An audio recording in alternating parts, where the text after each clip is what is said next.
I got a video request, ladies and gentlemen, boys and girls. This comes from Andrew. And this is awesome. Subject: using student loans to buy silver. And he writes, "Hey asshole, with silver prices at 4-year lows, what do you think about taking out as many student loans as possible and using the dollars to buy silver? I understand the loans are currently not dischargeable. I believe the leeches will vote to have them erased in the future. However, student loans have the ability to become income-based payback, income-based payback schedule. I don't want it. Thus, it allows me to make the smallest monthly payments possible, unlike a regular bank loan. I would also not immediately go all in on silver. I would make purchase over the course of a year and keep some cash as reserve. Hurry up with the outrageous price you want, you fucking asshole." And I gave him a discount for that because he said I'm a fucking asshole and was a bit belligerent. He's also a Afghan war veteran, so I didn't give him the discount for that. Although I do, if you're a veteran, I usually do price a little bit of a discount. Anyway, that has nothing to do with it. And don't call me an asshole. Don't even, what do you want, you fucking asshole, for a price? You won't get the discount. That was a one-op thing. He got it. Well, here's a problem, and this gets into a concept called maturity. And let me explain it to you, because this will have other ramifications for other people and won't just apply to Andrew, but it's something that everybody can learn from. When you make a loan, I'm in banking, or I was in banking. When we made loans, you match the maturity, or the loan length, the length of the loan, to the object that the loan was being used to finance. So if you have a car loan, it's usually a 3-year loan. If you have a mortgage, it's a 30-year loan, because the car is going to last about 3 to 5 years. The house obviously would last more than 30 years, but you align it to that. Lines of credit, kind of like, I'm simplifying it a lot, but it's like a credit card used for monthly purchases for businesses. That's a very short term. It renews every month. So you match the length of the maturity of a loan with the life expectancy of the asset it is being used to finance. And this is kind of the same thing. That's what it is going to answer this question from Andrew. And you certainly can do that. You could certainly invest in silver, take out as many student loans as possible, because it's essentially taking a low interest rate loan, investing it in another asset that may provide a higher rate of return than the interest rate you have to pay on that loan, and then using it to make money, or vice versa, same side of the coin, effectively lower your true loan costs. Now, I did this back in college. I did not need to take the money and Pell Grants and various other loans that the government gave me.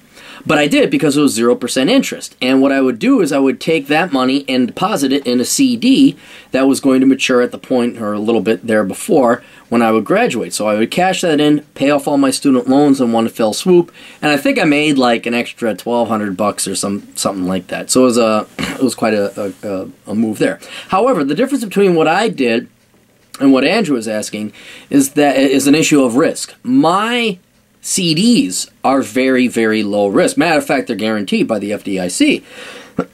So there was no risk of me, my student loans were 0%.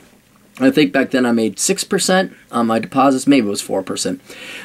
So I was making 4% a year, and with the government's money, with the taxpayers' money.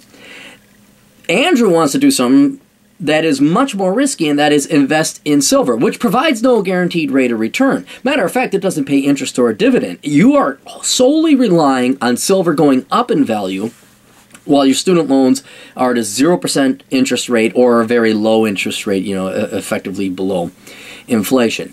Now, you can do it. You can do anything you want, but the reason this is risky is that silver, or any asset price, can always go down in value. Right?